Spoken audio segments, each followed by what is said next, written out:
case briefs, and so much more. LSData's got what you're looking for.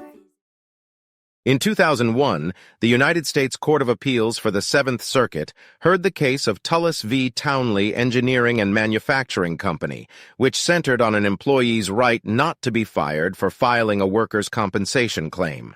William Tullis, a former employee at Townley, sued the company for retaliatory discharge under the Illinois Workers' Compensation Act after being laid off due to a back injury. He claimed that his employer had suggested laying him off in retaliation for filing his claim. Tullis was ultimately awarded damages for lost wages, mental anguish, and inconvenience, but Townley appealed the decision.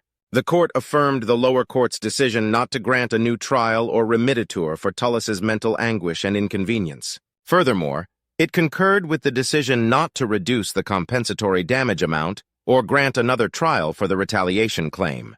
As a result, William Tullis retained his damages award. Case briefs and so much more. LSData's got what you're looking for. Visit lsd.law, elevate your mind. Leave the stress of class.